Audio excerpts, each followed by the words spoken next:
Assalamualaikum warahmatullahi wabarakatuh.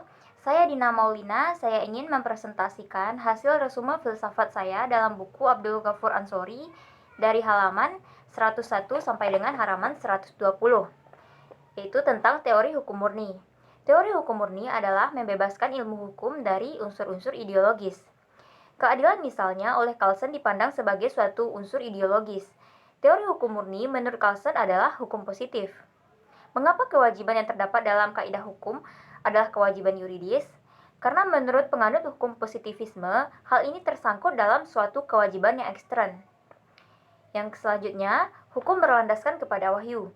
Islam telah mensyariatkan berbagai hukum yang menjamin terwujudnya hal-hal doruri seperti agama, jiwa, akal, kehormatan, harta, kekayaan, dan mengatur tentang hal-hal yang menjamin terhadap kelima hal tersebut. Bab 7. Azas-azas hukum. Azas hukum adalah suatu prinsip yang dianggap sebagai dasar atau fundamental. Suatu hukum atau nilai yang menjadi tolak pikir dari sebuah hukum. Ada tiga macam azas-azas hukum. Yang pertama, azas objektif hukum. Azas yang bersifat moral. Prinsip ini telah ada sejak zaman klasik. Azas objektif hukum bersifat rasional.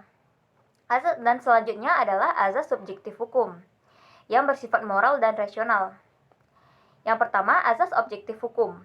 1. Azas rasional. Azas ini bertalian dengan aturan hidup bersama yang masuk akal, seperti hak manusia sebagai pribadi, kepentingan masyarakat, kesamaan di muka pengadilan, dan hal-hal lainnya.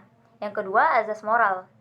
Azas moral lebih dipandang sebagai suatu ideal yang belum tentu dapat diwujudkan dalam tata hukum, namun telah direncanakan. Yang kedua, nilai objektif hukum.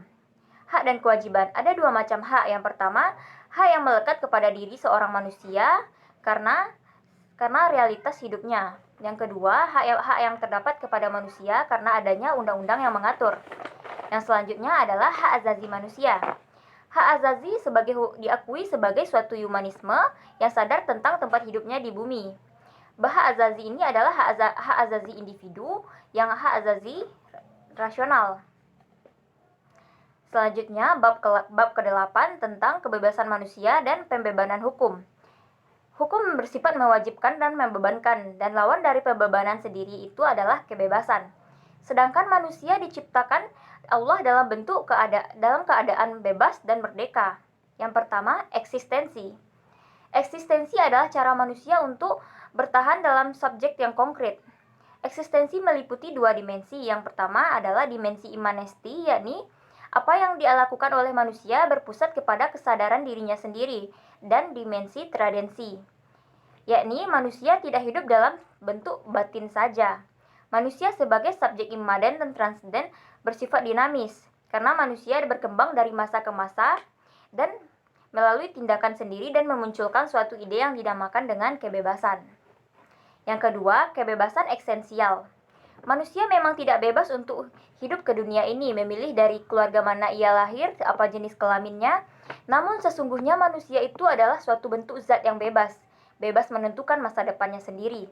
Namun tidak dengan masa lalu. Masa lalu adalah sesuatu hal yang harus kita terima. Dan kultur adalah suatu keistimewaan dari manusia, yang kemudian kultur ini berkembang dan menjadi sebuah peradaban. Kebebasan manusia bukannya tidak tanpa batas. Tiap-tiap pilihan itu adalah terbatas, baik faktor internal maupun dalam faktor eksternal.